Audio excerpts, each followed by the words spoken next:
Agarrador de la pala, pedazo de toro, tenemos un bombazo el día de hoy porque acaba de hablar el secretario de Defensa de los Estados Unidos, el jefe del Pentágono, que dejó bien en claro que esta es una misión muy seria contra Maduro y dejó bien en claro que van a ir hasta las últimas consecuencias. Y además habló de cómo hundieron a la lancha que estaba llena de falopa. Vamos a ir con información de último momento. No te olvides de suscribirte al canal.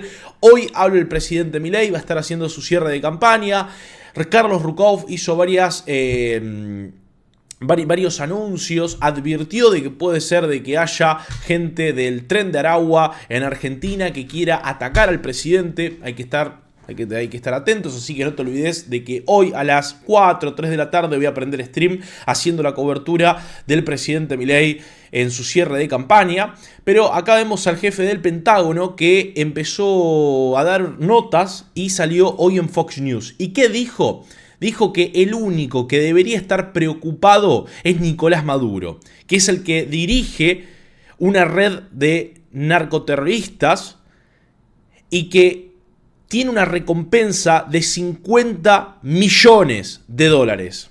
Escuchemos al secretario de Defensa, jefe del Pentágono. The only person that should be worried is Nicolás Maduro, who's running effectively as a kingpin of a narco state, not actually elected and indicted for $50 million by the United States. And we know he's involved in the types of drug running that has affected the American people directly. So China and other countries are going to say certain things, and that's their prerogative. What we have there in the Caribbean is a clear demonstration of military might.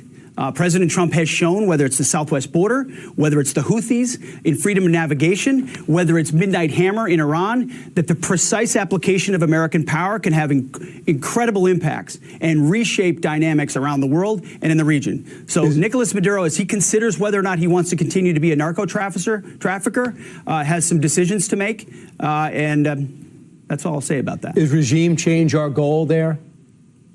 Well, that's a presidential decision, and we certainly understand the indictment. We understand the $50 million.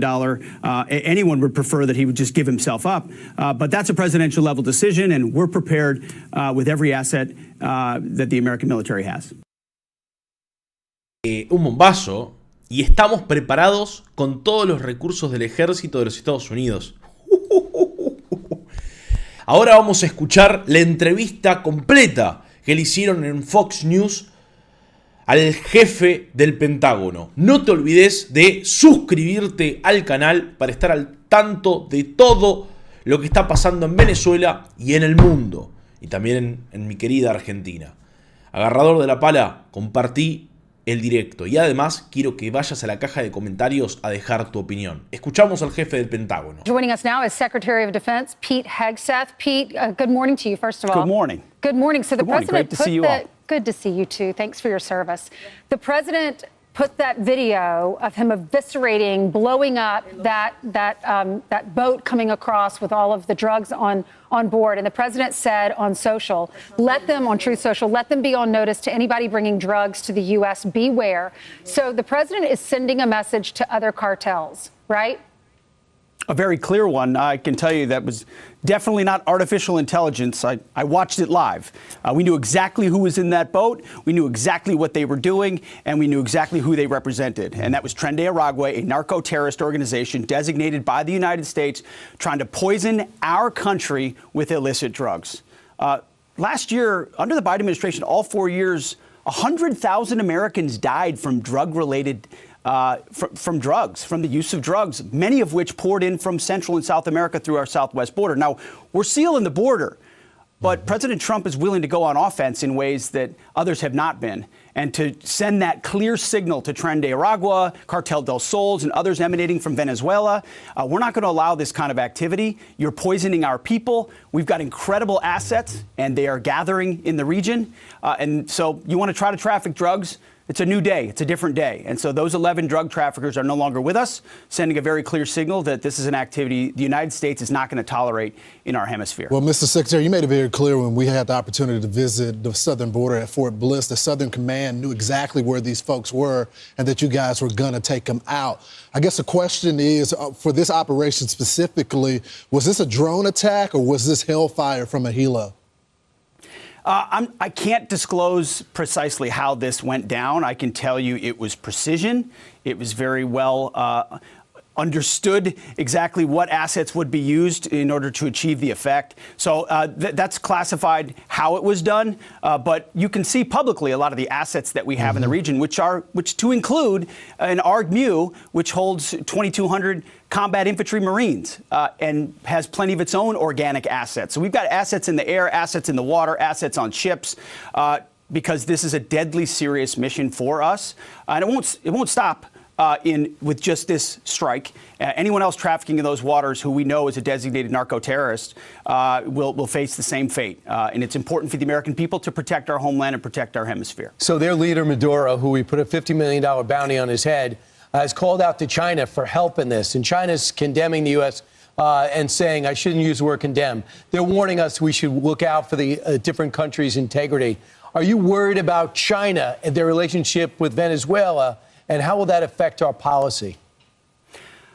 No, the only person that should be worried is Nicolas Maduro, who's running effectively as a kingpin of a narco state, not actually elected and indicted for $50 million by the United States. And we know he's involved in the types of drug running that has affected the American people directly. So China and other countries are going to say certain things, and that's their prerogative.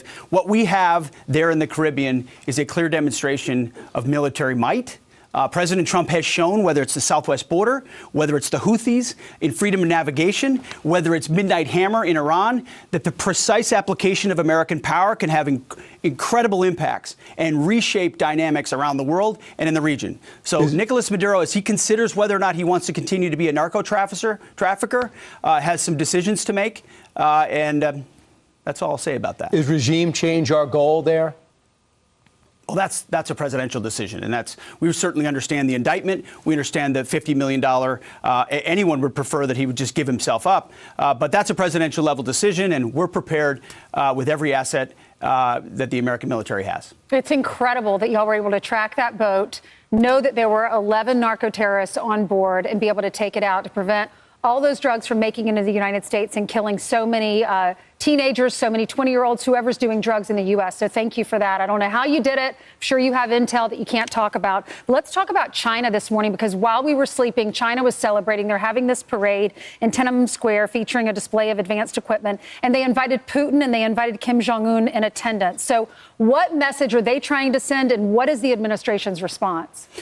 Well, unfortunately, the weakness of the previous administration has driven Russia and China closer together. That was a terrible development of a lack of American leadership and a lack of American strength. And you saw it around the world, and it manifests in what we saw on TV last night. But that's why President Trump has charged us at the Defense Department to be prepared, to rebuild our military in historic ways, to restore the warrior ethos and reestablish deterrence, not because we seek conflict. We do not. And we've been clear about that with China or Russia or others. But because by being prepared, you prevent it. You ensure that the American people and the homeland are safe. And demonstrations of parades are fine, but they don't hopefully manifest in actually military conflict. So we know what they believe and what they're about. We also know how strong we are and the military advantages we have. They know that also. Our job's to maintain those military advantages in space, in the skies, in the sea, under the sea, and with long-range fires. All the capabilities we have, Golden Dome, which is something China knows they can't replicate, and we will inside this administration. So we're going to maintain the strategic advantage. President Trump has a great relationship with President Xi, and we'll leverage that in hoping to find ways that we can work together. Otherwise, we'll always be prepared. So, Mr. Secretary, part of the president's philosophy is peace through strength. He wants to be able to have negotiations. He doesn't want to start any new wars. He wants to end a lot of wars. But one thing he does want to do is have the perception and the philosophy of the military to get back to the original origin. And one way he wants to do that with changing the name from defense to Department of War. What is the timeline on that? I've said stand by on it, and that's what I'll say again, because that's ultimately the president's call. But I'll say this. You know, we won World War I and we won World War II, not with the Department of Defense, but with a War Department, with the Department of War. As the president has said, we're not just defense, we're offense.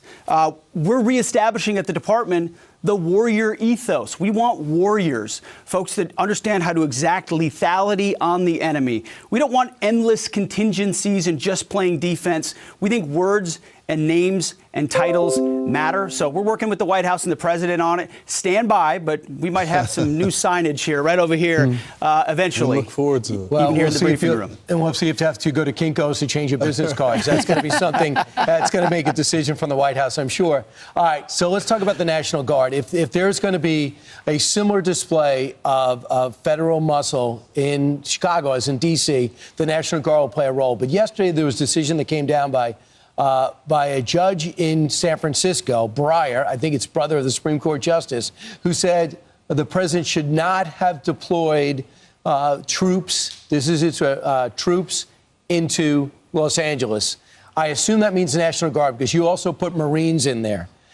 They said you can't do investigations, you can't aid the ICE or police officers. They really limited anything National Guard can do. How will that affect what happens in Chicago if the president decides to put National Guard in there?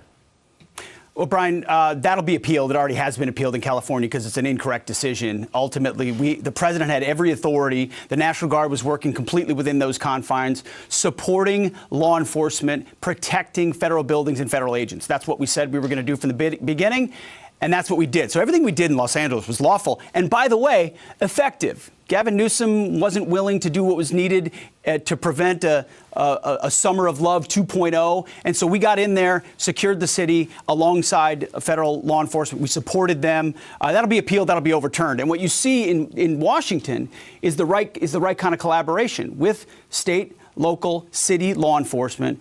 You've seen a city reborn, safe and beautiful. It's a template for what that cooperation could look like. The National Guardsmen, I talked to some of them yesterday at the street. They were a little surprised when I stopped my convoy and the Secretary of Defense got out and these National Guard soldiers from West Virginia were on patrol. But they were proud of what they were doing. They were excited to be in their nation's capital and securing it. We've seen crime rates plummet in the city. So whether it's Chicago or Baltimore or New Orleans, wherever it is, we'll be proud to partner with law enforcement that'll partner with us. But as the president has said, he wants governors to invite us in. And unfortunately, you've got some governors that aren't willing to do that in Illinois and Maryland. So that's the president's call. We'll see what happens next. But we're proud of the missions we've done so far. It's part of protecting American citizens, just like our southwest border. The invasion is over. The lawlessness and the chaos is over. We will work with our federal partners appropriately to help secure the American people. Hey, Mr. Secretary, Trump said we're going in. So he said that yesterday. So I'm wondering what the timeline might be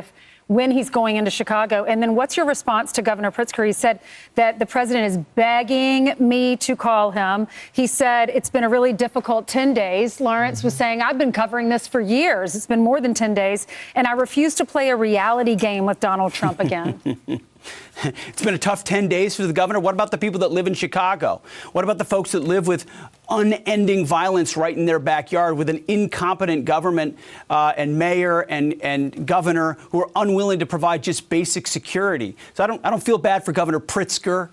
He should be welcoming support. He should be welcoming outside efforts to come alongside him, just as, frankly, the mayor of Washington mostly has. So he's playing a shell game. It's a charade. He knows that his city's out of control. It's the president's decision when on Chicago and what the scale looks like. But the folks in Chicago, folks in Illinois, deserve to live peacefully like everywhere else. Unfortunately, they have dysfunctional leaders. And Mr. Secretary, you know things about this job, too, because you used to be in the National Guard. You know, all these people talking about what the National Guard can do. You used to command a unit with the National Guard. You took fire from protesters, so you know what they can do.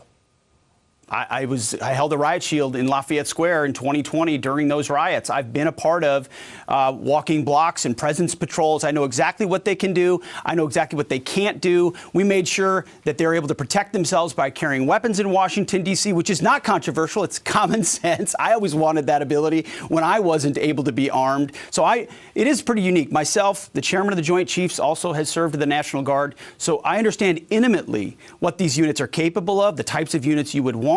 How long you'd want them there, the types of missions, how they can work with law enforcement. And so we're happy to support in every way the president's belief that we should be helping to secure American cities where Americans deserve to live safely. This is probably the last time we're going to have the chance to say this, but thank you, Mr. Secretary of Defense. Right. We'll introduce you maybe some different way shortly. Last time. I was I will always call you guys Pete. friends, though. It's I good was to see calling you. you Pete. I'm sorry, Mr. Secretary. Thank you Call for me coming whatever on. you want, Ainsley. You know that. Good to see you. Good to see you. Thank too. you, Mr. Secretary. There's two things that he inherited. As I mentioned, we can't build ships quick enough. We're getting our ass kicked with shipbuilding. Suddenly, we dropped the ball. We know that South Korea came in and said we're going to revitalize some of our shipyards. Number two, our industrial base.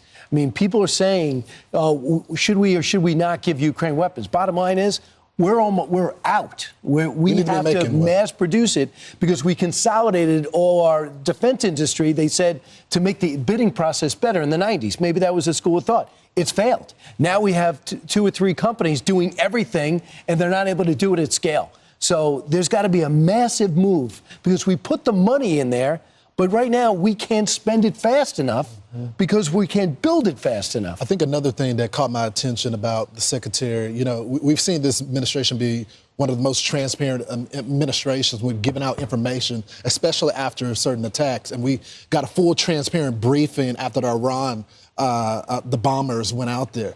He was evasive when it came down to what the operation is with the Venezuelans. That tells me that the operation is ongoing. That means they're going to continue doing these things. Yeah, and so they don't want to let the enemy know what they're going to do if this is still on the table. Well, the president did put on True Social to that comment. He said, let this be a notice to anybody even thinking about bringing drugs into the United States of America. Beware. Isn't it incredible, though, that we have enough intelligence to know that there are 11 narco-terrorists on a boat? It doesn't surprise me. It's amazing. Judging by what we got up in the sky. It's incredible. But I would add something else to that, and that is China is still sending the precursors for the drug that you did an interview on. I forgot the name of it. Nitazines. That's still China. That's right. So it's still coming from China into South America, spread through South America to the Caribbean, and then to us. So we know it. So we're doing it here, but the whole time the problem is in the Far East. That's right. And sooner or later we're going to have to address that. Well, the president wanted to do it in the first term. The generals didn't support him doing it. These new generals do. We'll see what's coming up. All right, 23 minutes after the top of the hour, First Lady Melania Trump is looking to educate. Pero bueno, agarrador de la pala, espero te haya gustado este video. Si fue así, no te olvides de suscribirte al canal, de darle me gusta al video y de compartirlo. Es muy importante que compartas. ¿Tenés tus redes sociales? Compartí el video. Si me querés dar una mano y me querés ayudar en la batalla cultural, suscríbete y compartí. Y además, deja tu opinión. Porque en este canal lo más importante es tu opinión. Hoy va a ser un directo muy especial en el canal porque el presidente MILEI va a estar haciendo su cierre de campaña. El domingo 7 va a haber elecciones. Acá vamos a tener una cobertura histórica el día 7. Se juega la provincia de Buenos Aires. Ustedes deben saber muy bien que si no sos de Argentina, porque sé que entró mucho público que es de afuera y no es argentino, MILEI es presidente de Argentina. Pero no, por ejemplo, no estamos manejando la provincia de Buenos Aires, que es donde está manejando ahora Kicillof. Bien, Kicillof es una persona muy cercana a Cristina Fernández de Kirchner, a Alberto Fernández, a Sergio Massa, personas que son pro-comunistas, son pro-socialistas, y literalmente la provincia de Buenos Aires está siendo castigada por un enano comunista. Literalmente la provincia de Buenos Aires hay robos, hay sicarios, hay gente del tren de Aragua que está viviendo en la provincia de Buenos Aires, y literalmente hay gente que sale a trabajar a las 6, 5 de la mañana, tiene que tomarse un bondi es un colectivo, un bus para ir a su trabajo, y aparecen sicarios, aparecen chorros que le pegan un tiro y lo matan.